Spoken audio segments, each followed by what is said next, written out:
ओम श्री गणेशाय नमः। विघ्नहर्ता श्री गणेश महाराज की जय। दोस्तों, क्या आप जानते हैं, सिर्फ एक रात का यह व्रत जीवन के सबसे बड़े कष्ट को भी पल में हर सकता है।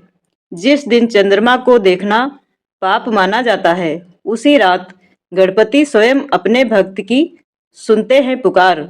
यह कोई साधारण कथा नहीं, यह है संकटी चतुर्थी की वह कथा जिसने राजा को रंक और रंक को राजा बना दिया। कथा शुरू करने से पहले एक बात ध्यान से सुन लीजिए। यदि यह कथा पूरी सुन ली तो गणेश जी की कृपा अवश्य प्राप्त होगी। प्राचीन काल की बात है। एक सुंदर नगर में एक धर्मपरायण ब्राह्मण परिवार रहता था। परिवार बहुत गरीब था, परंतु उसका मन धन से नहीं, भक्ति से भरा हुआ था। घर में भोजन की कमी रहती थी, परंतु भगवान श्री गणेश में उनकी आस्था अटूट थी। ब्राह्मण की पत्नी प्रतिदिन गणेश जी का नाम लेकर ही दिन आरंभ करती थी। एक दिन वह अत्यंत दुखी होकर बोली, हे विघ्नहर्ता, कब दूर होंगे हमारे जीवन के कष्ट। उसी रात उसे स्वप्न आया। स्वप्न में गणेश जी प्रकट हुए और बोले, हे देवी, यदि तुम श्रद्धा से संकटी चतुर्थी का व्रत रखोगी, कथा सुनोगी और चंद्र दर्शन के बाद पारायण करोगी तो तुम्हारे सभी कष्ट दूर होंगे। सुबह होते ही ब्राह्मण पत्नी ने यह स्वप्न अपने पति को सुनाया। दोनों ने निश्चय किया कि वे आने वाली संकटी चतुर्थी का व्रत पूरी विधि से करेंगे। चतुर्थी के दिन सूर्य उदय से पहले स्नान कर दोनों ने संकल्प लिया, आज हम निर्जल व्रत रखेंगे और सच्चे मन से गणेश जी की पूजा करेंगे। दिन भर उन्होंने उपवास रखा। संध्या समय गणेश जी की प्रतिमा के सामने दीप जलाया, दूब अर्पित की और पावन कथा सुनने लगे। चंद्रदेव और गणेश जी की कथा। एक समय की बात है, चंद्रदेव को अपने सौंदर्य पर अत्यधिक घमंड हो गया। एक दिन उन्होंने भगवान गणेश को देखकर उनका उपहास किया। यह देखकर गणेश जी क्रोधित हो गए और उन्होंने चंद्रदेव को श्राप दे दिया, आज से जो भी तुम्हें देखेगा उस पर झूठा कलंक लगेगा। चंद्रदेव भयभीत हो गए। उन्होंने देवताओं के साथ मिलकर गणेश जी से क्षमा याचना की। गणेश जी ने कहा, श्राप पूरी तरह वापस नहीं होगा, परंतु एक उपाय है। जो भक्त संकटी चतुर्थी का व्रत रखेगा, चंद्र दर्शन के बाद व्रत खोलेगा और मेरी कथा सुनेगा, उस पर कोई संकट नहीं आएगा। इसी दिन से संकटी चतुर्थी का महत्व तीनों लोकों तक फैल गया। रात्रि में ब्राह्मण दंपति ने चंद्रमा को अर्घ दिया और व्रत पारायण किया। कुछ ही दिनों में उनके जीवन में चमत्कार होने लगे। एक दिन राजा के दरबार से संदेश आया। ब्राह्मण को राजकार्य में स्थान मिला। धीरे धीरे उनके सभी कष्ट दूर हो गए। घर में धन, सुख और शांति आ गई। ब्राह्मण पत्नी बोली, यह सब गणेश जी की कृपा है। जिसने सच्चे मन से संकटी व्रत किया, उसका जीवन बदल गया। उसी नगर का राजा भी गंभीर संकट में था। उसके राज्य में अशांति फैल गई, संतान नहीं थी और रोगों ने घेर लिया था। राजा ने जब ब्राह्मण के जीवन परिवर्तन की कथा सुनी तो उसने भी संकटी चतुर्थी व्रत करने का निश्चय किया।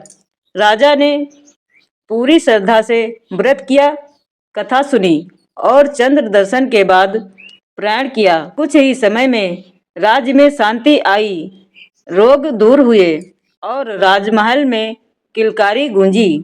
राजा ने घोषणा करवाई, जो भी संकटी चतुर्थी का व्रत करेगा वह गणेश जी की विशेष कृपा पाएगा।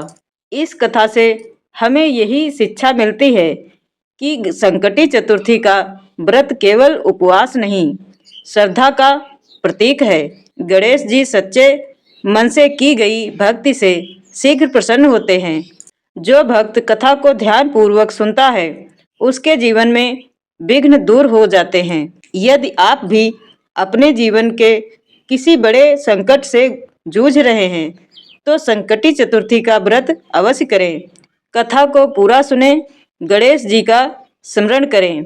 विघ्नहर्ता आपके मार्ग के सभी पत्थर स्वयं हटा देंगे। जय गणपति बप्पा मोरिया। एक और कथा देवरानी जेठानी की, बहुत ही सुंदर प्राचीन काल की बात है।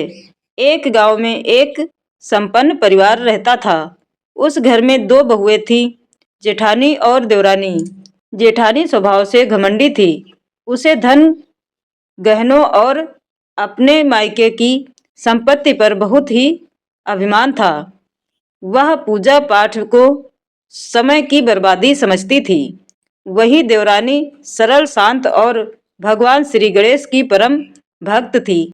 उसका विश्वास था कि धन आज है कल नहीं, लेकिन भगवान की कृपा सदा साथ रहेगी। एक दिन संकटी चतुर्थी आई। देवरानी ने प्रातः स्नान करके व्रत का संकल्प लिया। हे गणपति बप्पा, मेरे जीवन के कष्ट हर लीजिए। वह दिन भर निर्जल रही, घर का सारा काम किया, फिर भी मुख पर शांति थी। वह देखकर जेठानी हंसने लगी। अरे, भूखी रहकर कौन सा खजाना मिल जाएगा? चंद्रमा देखने से क्या मिलता है? क्या दिन बदल जाएंगे? देवरानी चुप रही। उसने मन ही मन गणेश जी को याद किया। रात्रि हुई, चंद्रमा निकल आया। देवरानी ने गणेश जी की कथा सुनी, दीप जलाया और चंद्रमा को अर्घ दिया। व्रत खोलने के लिए उसके पास सिर्फ सूखी रोटी थी। जेठानी ने हंसते हुए कहा, वाह, यह है तेरा व्रत, फल यही, भूखी रहो और सूखी रोटी खाओ। देवरानी की आंखों में आंसू आ गए, लेकिन उसने रोटी भगवान को अर्पित कर दी। उसी रात जेठानी के घर में अजीब घटना हुई।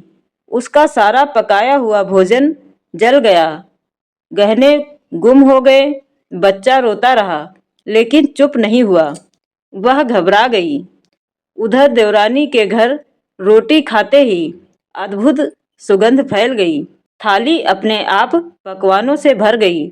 घर में शांति और आनंद छा गया। सुबह होते ही जेठानी देवरानी के पास आई। उसने रोते हुए कहा, बहन, मुझसे भारी भूल हो गई। मैंने तेरे व्रत का अपमान किया। मुझे भी संकटी चतुर्थी का महत्व समझाओ। देवरानी ने प्रेम से कहा, भगवान गणेश अभिमान नहीं, श्रद्धा देखते हैं। अगली संकटी पर तुम भी व्रत करना।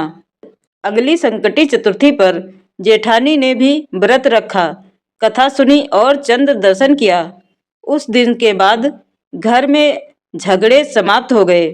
धन धान्य बढ़ने लगा और दोनों बहुएं बहनों की तरह रहने लगी। जेठानी बोली, आज समझ आया, संकटी चतुर्थी केवल व्रत नहीं, अहंकार तोड़ने का पर्व है। संकटी चतुर्थी का व्रत निष्ठा से किया जाए। दूसरों की भक्ति का मजाक नहीं उड़ाना चाहिए। गणेश जी भाव देखते हैं, दिखावा नहीं। यदि आप भी घर परिवार के कष्टों से परेशान हैं तो संकटी चतुर्थी का व्रत अवश्य करें। कथा को पूरा सुने। गणपति बप्पा हर दुख हर लेंगे। जय गणेश, जय गणपति बप्पा। गणपति बप्पा मोरिया। दोस्तों, यह कहानी आपको कैसी लगी कमेंट करके ज़रूर बताएं और हम मिलेंगे एक और कहानी के साथ। तब तक के लिए नमस्कार, धन्यवाद।